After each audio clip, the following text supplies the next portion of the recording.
Faz tempo, faz muito tempo. Aconteceu 433 anos antes de Cristo nascer.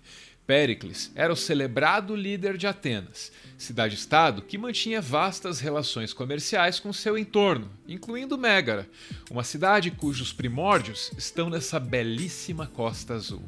Acontece que, em dado momento, agricultores de Mégara invadiram, ou não invadiram, até hoje se discute, um território considerado sagrado para Atenas. Péricles, então, determinou o fim das atividades comerciais entre Atenas e Mégara. Como Atenas era influente e rica, para Mégara essa era uma punição muito dura que na prática significava o empobrecimento da população. Começou assim a longa história dos embargos econômicos.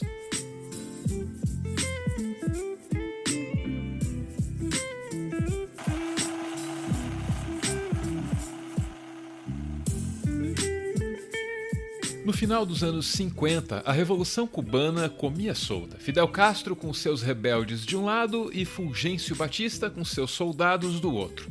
Os Estados Unidos não sabiam muito bem o que esperar daquilo que estava acontecendo na ilha ao lado, mas eles certamente sabiam que aquelas batalhas eram travadas com armas norte-americanas. Veio assim um embargo de armas que, no fim, acabou tendo mais impacto nas tropas de Batista que nas fileiras rebeldes de Fidel Castro. É que os rebeldes, sendo rebeldes, precisavam dominar a arte do contrabando. Esse primeiro embargo não foi lá muito bom para os Estados Unidos, só que fica pior depois. Em 1960, já vendo em Fidel Castro um inimigo, os Estados Unidos pararam de vender petróleo para Cuba. Cuba, então, foi comprar o petróleo soviético. Só que as refinarias de Cuba, que pertenciam às corporações dos Estados Unidos, não queriam, se recusavam a trabalhar com esse petróleo vindo da Rússia. Cuba foi lá e estatizou as refinarias norte-americanas dentro do seu território. Os Estados Unidos, claro, não podiam deixar isso barato.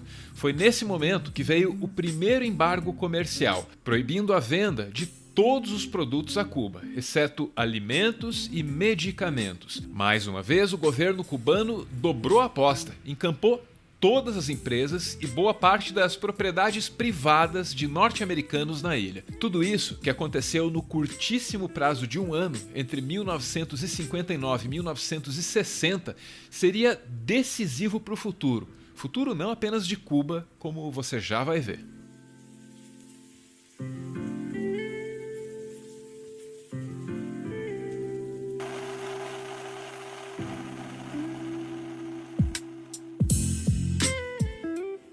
A sequência de embargos que os Estados Unidos impuseram a Cuba começou nas armas, passou pelo petróleo, eventualmente passou a abranger tudo menos remédio e comida. Essas restrições certamente ajudaram a aproximar o governo da ilha da União Soviética, ou seja, os Estados Unidos meio que sem querer incentivaram Cuba a buscar ajuda do outro lado. Não dava mais para lidar com isso só com embargos econômicos. Então, a CIA treinou um exército formado por cubanos que estavam exilados nos Estados Unidos. A CIA armou bem essa gente e mandou todo mundo para Cuba para tentar derrubar Fidel Castro.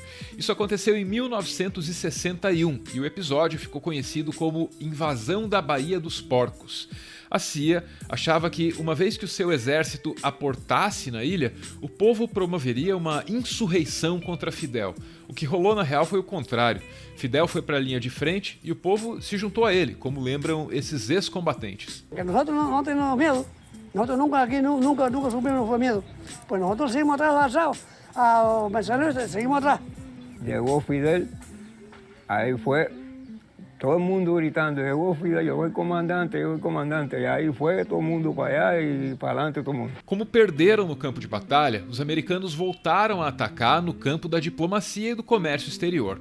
Um ano depois, eles usaram toda a sua influência para retirar Cuba da OEA, a Organização dos Estados Americanos. As sanções, antes válidas apenas para o comércio entre Cuba e Estados Unidos, agora eram multilaterais. O plano era simples: restringindo o comércio de Cuba com os mais de 30 países da OEA, os cubanos ficariam com fome. Gente com fome fica irritada e aí derruba o governo. A história está aí para mostrar que não deu certo.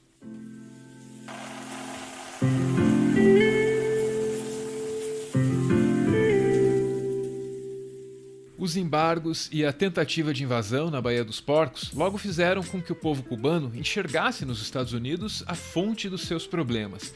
Isso dava ainda mais legitimidade para que o governo de Fidel buscasse proteção da União Soviética.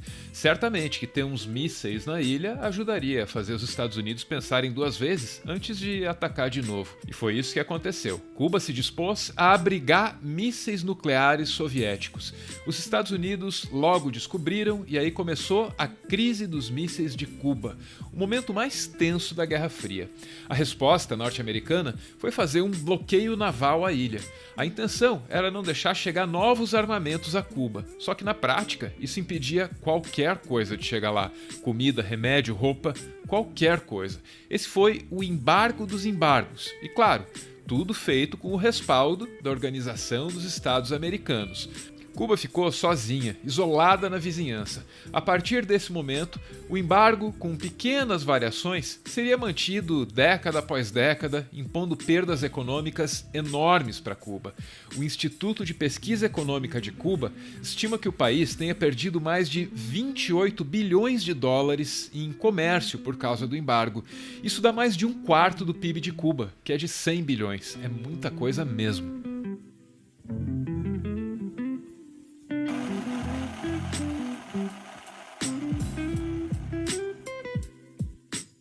A justificativa moral dos Estados Unidos para impor o embargo a Cuba sempre teve no campo dos direitos humanos. Não se deve fazer negócio com ditaduras que perseguem dissidentes. É bem verdade que essa justificativa tem lá suas contradições, porque ao longo da história, os norte-americanos não apenas negociaram com muitas ditaduras, como também ajudaram a criar outras, algumas aqui mesmo, na América Latina. O governo dos Estados Unidos nunca reconheceu essas contradições, mas talvez tenha chegado perto disso no mandato de Obama. É que ele visitou Cuba e reconheceu que o embargo não tinha feito nada de bom por ninguém, muito menos a tal democracia que os Estados Unidos dizem querer ver vingar em Cuba. Naquela ocasião, Obama prometeu fazer um esforço para encerrar o embargo. President of the United States, I've called on our Congress to lift the embargo.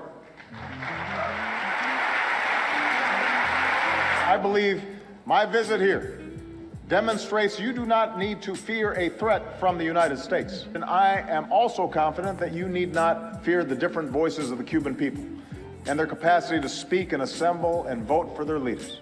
Só que aí veio Donald Trump. We will enforce the embargo. We do not want U.S. dollars to prop up a military monopoly that exploits and abuses the citizens of Cuba. Um embargo econômico também pode ser uma peça de propaganda. Primeiro você ajuda a criar a pobreza. Depois, você joga a culpa num governo, num modelo econômico talvez. Cuba é só um caso. E embora seja uma ilha, não está isolada nessa história não. Será que você consegue olhar para esse mundo e encontrar outros exemplos?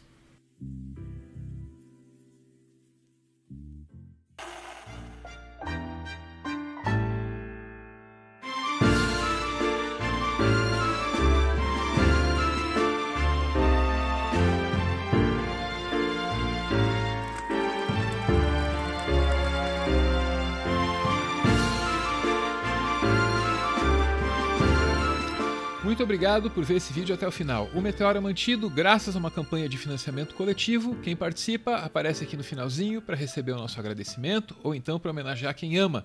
O Moisés prefere uma ajuda aqui para divulgar a página dele, Memoráveis 365. Basta procurar no Facebook, no Instagram, no Facebook ou no Twitter, Memoráveis 365.